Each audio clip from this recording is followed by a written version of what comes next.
जी media वालों को इतना ज्ञान नहीं है कि टर्नओवर को वो इनकम बता रहे हैं। जी न्यूज की जो छवि है बहुत धूमिल हुई है। जी न्यूज का मतलब पुरजोर विरोध करता हूं कि वो गलत न्यूज रिपोर्ट किया है। ये जो दो टकिए के ना इन्फ्लुएंसर हैं जो कि ब्लाउज पहन के कपड़े उतार के नग्न बन के वो लाइक्स और व्यू मांगते हैं, वो लोग जब किसी चीज को ट्रेंड में करते हैं न्यूज वाले उसको चलाते हैं।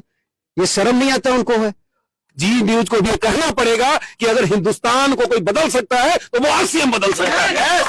साथियों नमस्कार, आप देख रहे हैं एबीएन काशी लाइव और मैं हूं ब्रिजेश पांडे। साथियों, विगत कुछ दिनों से जो है कि आप सोशल मीडिया नेटवर्क पे और जो है कि जी न्यूज के तमाम जो चैनल्स हैं उसमें आप देख रहे हैं एक नाम बहुत ज्यादा उभर के आ रहा है, रवि शर्मा जी का। जी हाँ, रवि शर्मा जी जिस कंपनी से बिलोंग करते हैं उस कंपनी का नाम है आरसीएम। चैनल के थ्रू जो जी न्यूज ने दिखाया, जी न्यूज के एंकर राहुल सिन्हा ने जो दिखाया कि रवि शर्मा जी को जो है कि तमाम तरह के आरोप लगाते हुए जो है कि बेबुनियादी आरोप के तहत उनको जो है कि काफी ज्यादा जो है कि वायरल किया। आज हमको पता चला कि जो है कि आरसीएम की एक जो सेमिनार है जो वाराणसी में आयोजित हो रही थी। आज हम लोग जो है कि अपनी टीम के साथ जो है कि यहाँ पे आए हैं और ये देखने के लिए कि जो आरसीएम जिसके ऊपर बेबुनियाद जो है कि इल्जाम लगाए गए थे और जो रवि शर्मा हैं उनकी टीम का एक बहुत बड़ा सेमिनार यहाँ पे वाराणसी में हुआ है। और इसी सिलसिले में हम लोग यहाँ पे रवि शर्मा जो बहुत ज्यादा वायरल हैं उनकी टीम के कुछ बड़े लीडर भी यहाँ मौजूद हैं जिनसे हम बात करेंगे और जानना चाहेंगे कि आखिर मामला पूरा है क्या। सर, अपना परिचय बताएं। नमस्कार, मेरा नाम डॉक्टर एसपी वर्मा है और हम स्टेट बैंक ऑफ इंडिया में 28 साल सर्विस किए हैं।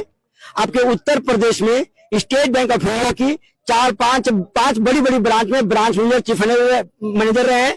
आज के 6 साल पहले हम स्टेट बैंक ऑफ इंडिया जिले की सबसे बड़ी ब्रांच, वहां पर हम 1.5 साल चीफ मैनेजर थे। इसके अलावा 4-5 ब्रांच में और थे। इसके अलावा पूरे बिहार, पूरे झारखंड और पूरे यूपी 3 राज्यों में हम स्टेट बैंक ऑफ इंडिया की ब्रांच में ऑडिट किया करते थे। सर, एक जो है कि बहुत ज्यादा वीडियो वायरल हो रहा है जी न्यूज के माध्यम से और तमाम बड़े चैनल ने भी दिखाए हैं और कुछ बहुत सारे यूट्यूब पे भी वीडियो वायरल हो रहे हैं। आरसीएम का नाम लिया जा रहा है जिसमें एक जो है कि आपके ही आरसीएम के एक लीडर हैं रवि शर्मा, जिनके बारे में काफी ज्यादा जो है कि वायरल चल रहा है। इसमें जो है कि जो न्यूज पे बार बार आ रहा है कि आरसीएम की जो तुलना की जा रही है वो एक ऐसी कंपनी जिसका नाम है पीएसीएल। तो सर, मैं ये जानना चाहता हूं, हमारे दर्शक भी जानना चाहते हैं कि क्या पीएसीएल कंपनी और आरसीएम कंपनी दोनों सेम है या डिफरेंस है उस दोनों में? कुछ दोनों कंपनी में आसमान जमीन का अंतर है। क्योंकि आरसीएम पिछले 25 साल से चल रहा है, यहाँ पर कोई भी इन्वेस्टमेंट नहीं है, कोई भी जमा पूंजी नहीं करना पड़ता है, बस यहाँ पर दुकान बदलना है और लोगों को बताना है। उन्होंने बताया था कि हमारा टर्नओवर महीने का 100 करोड़ होता है, लेकिन जो जी न्यूज के जो एक राहुल सिन्हा जी है, उन्होंने उसी मैसेज को तोड़ मरोड़ को बहुत भ्रामक तरीके से, जो कि ऐसा नहीं करना चाहिए था, उन्होंने 100 करोड़ के टर्नओवर को 100 करोड़ के महीने का लाभ बता दिया। यहाँ तक कि राहुल सिन्हा ने रवि शर्मा जी जो हमारे आदर्श है, हजारों नहीं लाखों लोगों के आदर्श है, उनको महाठग बताया। किसी के जीवन में इस तरह से भ्रामक प्रचार नहीं करना चाहिए। इसे जी न्यूज की जो छवि है बहुत धूमिल हुई है। बहुत लोग आहत हैं, हजारों नहीं करोड़ों लोग को आहत हुई है।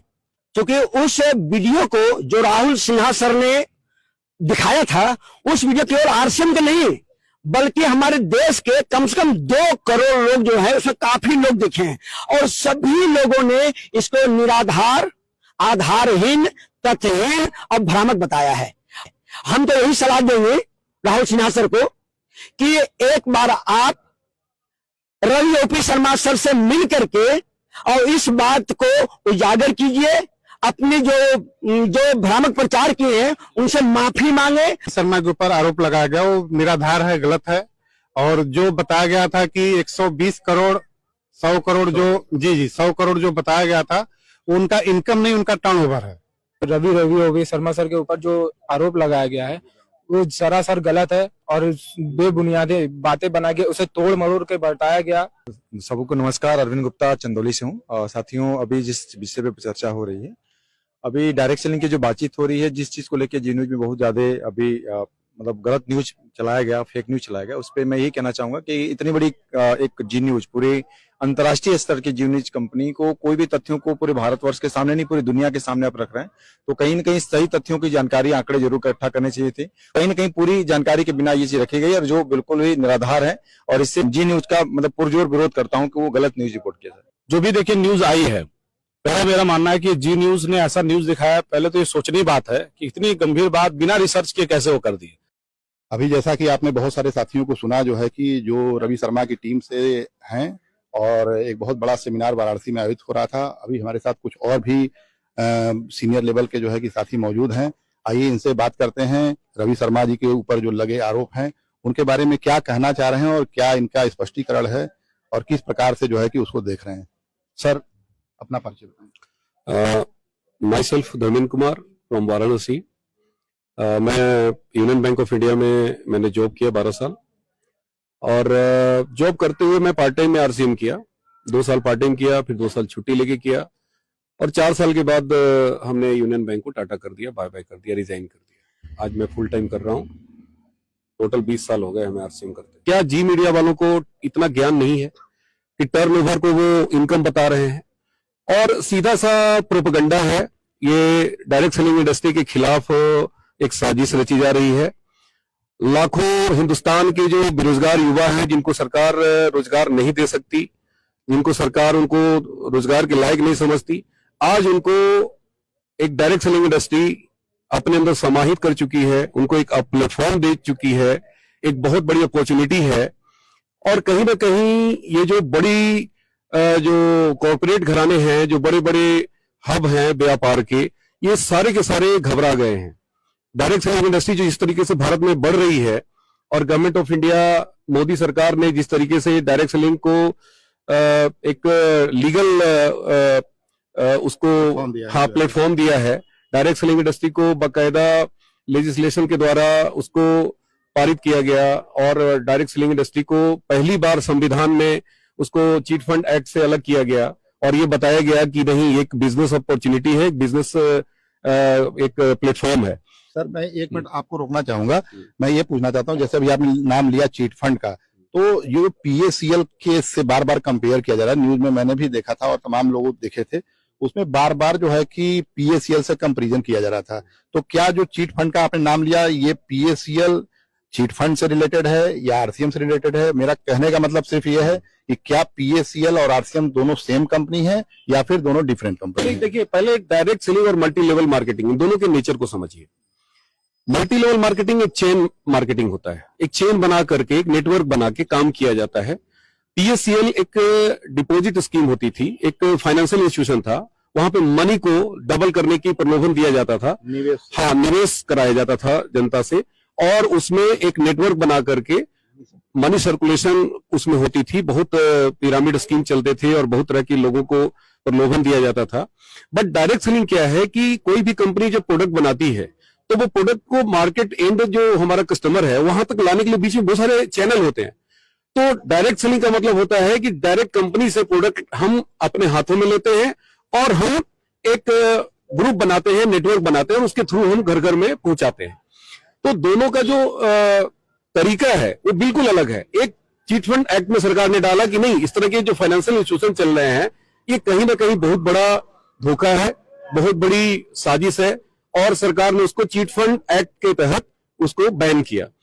बाद में सरकार को लगा कि नहीं, अभी चीट फंड एक्ट में नेटवर्किंग जो है, जो मल्टी लेवल मार्केटिंग है, ये कहीं ना कहीं जो इससे व्यापार होता है, जो डायरेक्ट सेलिंग इंडस्ट्री बन सकती है, एक नेटवर्क मार्केटिंग इंडस्ट्री बन सकती है, ये तो उसको भी मतलब एक तरह से बैन कर रहा है। तो फिर उन्होंने डायरेक्ट सेलिंग इंडस्ट्री को समझा, गवर्नमेंट ऑफ इंडिया ने, कंज्यूमर अफेयर्स मिनिस्ट्री ने उसको बाकायदा एक लेजिस्लेशन 2023 में गवर्नमेंट ने इसको बाकायदा कानून का दर्जा दिया। पहले 2015 में राजस्थान सरकार ने इसको मान्यता दी, डायरेक्ट सेलिंग इंडस्ट्री के ऊपर गाइडलाइन जारी की। बाद में 2023 में consumer affairs ministry, government of India, Bharat सरकार का मंत्रालय ने इसको लेजिस्लेशन पास करके और चीट फंड एक्ट से इसको बाहर निकाला, और सरकार ने इस चीज को माना कि इससे देश में बेरोजगारी एक बहुत बड़ी समस्या बन चुकी है। उस समस्या का अगर कोई निदान है तो वो डायरेक्ट सेलिंग इंडस्ट्री है। तो ये एक बहुत बड़ा सरकार ने कदम उठाया। यस, जैसा कि आप सुन पा रहे हैं सर को, जो है कि इन्होंने बताया कि किस प्रकार से ये जो डायरेक्ट सेलिंग है और एमएलएम है और चीट फंड है, ये तीनों डिफरेंट कंपनियां हैं और इसको गलत तरीके से तोड़ मरोड़ करके डिफरेंट प्लेटफॉर्म भी हैं। ये सिस्टम ही अलग है, जिसको बार बार जो है कि न्यूज के माध्यम से दिखाया जा रहा था कि पीएसीएल जैसे सपने दिखा रही थी, पीएसीएल की तरह जो कंपनी थी, तो सर ने साफ कर दिया है कि पीएसीएल और आरसीएम में PSEL जैसी बहुत सारी फाइनेंशियल कंपनियां, स्पीक एशिया आया था, आपने सुना होगा, राम सर्वे आया था, तमाम इस तरह की फाइनेंशियल बहुत सारी, मैं अनगिनत बता सकता हूं। लेकिन हमारी जो कंपनी है, यहाँ प्रोडक्ट का रोटेशन होता है, प्रोडक्ट हमारी कंपनी बेचती है, हमारे यहाँ प्रोडक्ट का रोटेशन होता है, हमारे 1 रुपया किसी से जमा नहीं कराया जाता, not a single price. Even कि आप अगर इनरोलमेंट हमारे यहाँ होते हैं तो कंपनी हमारी आपकी सिर्फ आईडी प्रूफ, एड्रेस प्रूफ, आधार कार्ड लेती है, बैंक अकाउंट का जेरोक्स कॉपी लेती है, कुछ नहीं लेती है आपसे, बस आपको अपना आइडेंटिटी साबित करना होता है कि हम ही हैं धर्मेंद्र कुमार कंपनी में, और आपको प्रोडक्ट यूज करना है और प्रोडक्ट के बारे में लोगों को बताना है। हमारी कंपनी का नारा है use the product and promote the product, not a single price यहाँ पे डिपॉजिट कराई जाती है। जैसा कि सर को आपने सुना जो है कि, और सर ने जो है कि बड़े ही अच्छे तरीके से जो है कि उसको स्पष्ट भी किया। सर मैं आपसे केवल एक लास्ट क्वेश्चन ये बोलना चाह रहा हूं कि जो अभी जो भ्रामक ये खबरें फैली हुई है, इससे जो है कहीं ना कहीं डायरेक्ट सेलिंग जो अपना नेटवर्क है, या कह लीजिए कंपनी है, या एक कह लीजिए सोसाइटी जो है, उनका कम्युनिटी है, उसमें बहुत सारा जो है कि विरोधाभास पैदा हो चुका है। मतलब जो लोग इसमें अपना करियर बनाने के लिए आए हैं या आ रहे हैं या आने वाले हैं, तो आप ऐसे में इस स्थिति में आप उन लोगों को क्या संदेश देना चाहते हैं? जो है कि देखिए, जो हमारे लड़के पिछले कई सालों से जो हमारे साथ एसोसिएट हैं, उनको ये सब पता है। हम लोगों ने पहले ही ट्रेंड कर रखा है कि हमारा विरोध होगा, और विरोध करने वाले सबसे बड़ा मीडिया होंगे, क्योंकि मीडिया का सबसे बड़ा इनकम का सोर्स क्या है? सबसे बड़ा इनकम का सोर्स है विज्ञापन। और हमारे यहाँ जो प्लान हम लोग दिखाते हैं, उसमें विज्ञापन को ही हम हटा देते हैं। आप आरसीएम का कहीं भी किसी भी प्लेटफॉर्म पे विज्ञापन अगर आपने देखा हो, किसी भी आप मीडिया चैनल पे या टीवी पे या कहीं भी, आप तो देखे होंगे कि हमारे यहाँ शाहरुख खान और बड़े बड़े सेलिब्रिटी आकर के आरसीएम का विज्ञापन कर रहे हो, क्योंकि हमारी कंपनी कहती है कि हम शाहरुख खान है, हम है कंपनी के ब्रांड एम्बेसडर, तो हमारे विज्ञापन का बहुत बड़ा रकम बचा लेती है। और ये जितने भी जो मीडिया वाले खेल खेल रहे हैं, इनको पता है कि डायरेक्ट सेलिंग इंडस्ट्री भारत में जिस तरीके से बढ़ रहा है, 15.5% का ग्रोथ है हमारा, और ये ग्रोथ अगर लगातार अगले पिछले 10 साल 15 साल हम लोगों ने कंटिन्यू कर लिया, भारत में लाखों लोग आने वाले समय में इंडस्ट्री को अपनाएंगे, करोड़ों लोग अपनाएंगे, उससे उनका बहुत बड़ा नुकसान होने वाला है। मीडिया का सबसे बड़ा खात्मा होने वाला है, उनका सोर्स ऑफ इनकम है वो उनको अपना अंधकार में दिख रहा है, भविष्य दिख रहा है। बहुत सारे व्यापार बिजनेस जो अपॉर्चुनिटी है, जो मार्केट में सालों से जो जिनका आधिपत्य है, जिनका एक अधिकार है, उनका एक अधिकार खतरे में नजर आ रहा है, और इसलिए ये सारी साजिश रची जा रही है। तो ये हमारे लड़के ट्रेंड है, और हमारे बीच आनंद कश्यप जी हैं, ये भी कुछ कहना चाहते हैं। जी बताएं सर, अपना परिचय बताएं। मेरा नाम आनंद कश्यप है और मैं इस डायरेक्ट सेलिंग इंडस्ट्री में पिछले 15 सालों से हूँ। मेरा एक सवाल है इस मीडिया से। आज हम लोग थैंकफुल हैं एबीएन न्यूज चैनल का कि इन्होंने पॉजिटिव वे में आके हम लोगों से मिले और बोले कि सर हम लोग कुछ पॉजिटिव बात करना चाहते हैं। क्योंकि देखिए, शाम को एक आदमी नहीं, भारत का कोई भी आदमी शाम को थका आता है ना, और घर में टीवी का रिमोट उठाता है और न्यूज चैनल खोलता है कि कुछ अच्छी चीजें देखे, और न्यूज चैनल वहां पर निगेटिव पोरसते हैं, तो इंसान का इसी माथा खराब हो जाएगा। और हम उम्मीद करते हैं टीवी जब खोले तो कुछ सकारात्मक चीजें हमारे दिमाग में आए।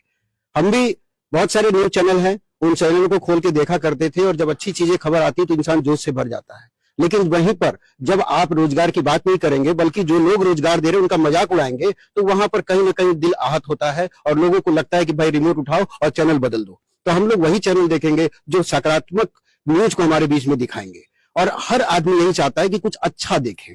अच्छे में देखने की बात करें तो जिस तरीके से लोग कहते हैं यहाँ सपने बांटते हैं, तो आपके सामने प्रत्यक्ष प्रमाण है। आनंद कश्यप है, मेरा सोशल मीडिया पे हर जगह अकाउंट है, आप चेक कर सकते हैं। बीएससी सेकेंड ईयर स्टूडेंट में पढ़ाई कर रहे थे, लेकिन उसके पहले हमने इंजीनियरिंग का एग्जाम दिया था, सिलेक्शन हुआ था, लेकिन पैसे की कमी की वजह से मेरा एडमिशन नहीं हो पाया था। उस समय मेरे जीवन में आरसीएम आया, और आरसीएम आने के बाद आज इस बिजनेस की ताकत है कि मेरे पास अभी मेरे पास दूसरी कार है। बहुत लोग बोलते कार नहीं, बात करते नहीं करते। अरे भाई, जब जिस दिन पहली बार साइकिल से शुरू किए थे ना, तो लोग कहते थे कि कितना आया कितना आया, लोग पूछ रहे थे। लोग इस सिस्टम को समझते नहीं है, लोगों को बस यही चाहिए कितना आया, पैसा आ रहा है कि नहीं आ रहा है। लेकिन हम लोगों ने प्रोडक्ट की बात किया, घर घर जाके बात किया। हम लोग वो भ्रामक विज्ञापन नहीं है, हम लोग आरसीएम के कपड़े पहन के बोलते हैं। बहुत सारे लोग बोलते हैं ये सूट किराए का है। अरे जो बोलते हैं किराए पर सूट है ना, वो किराए पे खरीदते होंगे, क्योंकि जिसको जो जैसा होता है उसको दुनिया वैसी दिखाई देती है। ये किराए का सूट नहीं है, ये खरीदा गया है और ये आरसीएम का है, ये अपनी कंपनी का है। और ये नीचे से ऊपर हम लोग ना आरसीएम के कपड़े पहन के बोलते हैं, आरसीएम का खा के बोलते हैं, ऐसे ही नहीं बोलते हैं। हम लोग सत्य का प्रचार कर रहे हैं, केवल सत्य बोलते हैं। अगर जब मेरी 240 की इनकम थी ना, सीना ठोक के बोलते थे 240 आया है, जब 1000 आया 1000 सीना ठोक के बोले। आज इस बिजनेस से लाखों रुपए की महीने की इनकम मेरी है। किसी को चेक कराना है चेक कर ले, आनंद कश्यप कहीं पीछे हटने वाला नहीं है। जिस दिन बोलेंगे उस दिन आके दिखा लेंगे। और हम लोग ये कहेंगे, बस एक रिक्वेस्ट है मेरा कि ये जो मीडिया है ना, ये देश को निर्माण करता है। हम लोग स्कूल में पढ़ते थे ना कि देश को एक दिशा देता है, और हमें देख के बड़ा हंसी भी आया। ये जो 2 टकिए के ना इन्फ्लुएंसर हैं, जो कि ब्लाउज पहन के कपड़े उतार के नग्न बन के वो लाइक्स और व्यू मांगते हैं, वो लोग जब किसी चीज को ट्रेंड में करते हैं, न्यूज वाले उसको चलाते हैं। ये शर्म नहीं आता उनको है, और बोलते हैं कि मैंने एआई से चेक किया। अरे एआई से तो बहुत कुछ होता है। एआई से आप पिक्चर बनाने जाते हैं ना हस्बैंड वाइफ का, अब बन जाता है क्या, कुछ और बन जाता है। अभी एआई उतना नहीं टेक्नोलॉजी बड़ा है, और यही एआई यही न्यूज चैनल को भी खत्म करेगा। अगर आप एआई से ऊपर ज्यादा डिपेंड हो गए तो अब थैंक्स कहेंगे एबीएन न्यूज चैनल को। एआई बहुत अच्छा लगा, एक बार थैंक यू थैंक यू। जैसा कि अभी आप लोगों ने जो है कि सुना और देखा भी कि सारे साथी जो है कि रवि शर्मा सर के टीम के और जो है कि आरसीएम कंपनी के हमारे साथ हैं, और हम लोगों ने ग्राउंड पे आकर के बात की। सर कुछ बताना चाह रहे हैं? जी देखिए, स्वामी विवेकानंद जी ने कहा था कि परिवर्तन जब भी होता है ना, तो 3 चरणों से उसको गुजरना पड़ता है। पहला चरण होता है उपहास। जब हम लोग शुरू किए थे आरसीएम और बताते थे कि डायरेक्ट सेलिंग इंडस्ट्री एक परिवर्तन है, आज तक व्यापार अमीर लोगों का खेल होता था, पैसे वाले लोगों का खेल होता था, लेकिन अब आने वाला समय में व्यापार ये आम आदमी का खेल होगा। आम आदमी का ये खेल में सहभागिता होगी और हम डिसाइड करेंगे मार्केट कैसे चलेगा। तो लोग मेरी उपहास उड़ाते थे, हंसी उड़ाते थे, मजाक उड़ाते थे। तो परिवर्तन का पहला चरण होता है उपहास, दूसरा चरण होता है विरोध, और तीसरा चरण होता है स्वीकार। दुनिया में जितने भी परिवर्तन हुए हैं, आप याद कीजिए, शुरू में उसकी हंसी उड़ाई गई, फिल्म इंडस्ट्री के लोगों का मजाक उड़ाया गया, बड़े बड़े जितने भी कॉर्पोरेट घराने हैं जब शुरुआत करते थे अंबानी, उनकी उपहास उड़ाई गई। बहुत सारे लोग, आप देखिए ना, इतिहास पढ़िए, जितने भी कामयाब हुए हैं, जितने भी बड़े बड़े निर्माण हुए हैं, सबकी हंसी उड़ाई गई। पहला चरण उपहास होता है, दूसरा चरण विरोध होता है, और तीसरा चरण स्वीकार्य होता है। हम लोग पहला चरण उपहास पार कर गए, दूसरा चरण में आज विरोध हो गया, मीडिया वाले विरोध कर रहे हैं, तो हम बड़े खुश हो रहे हैं कि अब हम दूसरा चरण में प्रवेश कर गए हैं। और भगवान जानता है, गॉड जानता है, शाम की बेला है, मीडिया को भी कहना पड़ेगा, कहना पड़ेगा, मानना पड़ेगा, स्वीकार करना पड़ेगा। तो तीसरा चरण हम बहुत जल्द आने वाले हैं। तो बहुत बहुत धन्यवाद, आज आप हमारी आवाज बने हैं, बहुत बहुत धन्यवाद। Thank you. जैसा कि आपने अभी सुना, ये जोश, ये उमंग, ये आपको स्पष्ट कर देगा कि जो भी बेबुनियाद तरीके से जो है आरोप लगे हैं, चाहे रवि शर्मा जी के ऊपर लगे हों, चाहे आरसीएम के ऊपर लगे हों, ये पूरी तरीके से निराधार है। और आप जो है कि सबको सुना भी, सभी यहाँ पे सभी ने कहा कि अगर कोई भी गलती हो, कोई भी प्रॉब्लम हो, तो सबसे पहले तथ्यों की जांच होनी चाहिए, ना कि उसे जो है कि मार्केट में गलत तरीके से पेश किया जाना चाहिए। इसी के साथ हमारे साथ जो है कि आगे की न्यूज के लिए हमेशा बने रहिएगा। मैं हूं ब्रिजेश पांडे, आप देख रहे हैं एबीएन काशी। जय हिंद, जय भारत। Thank you.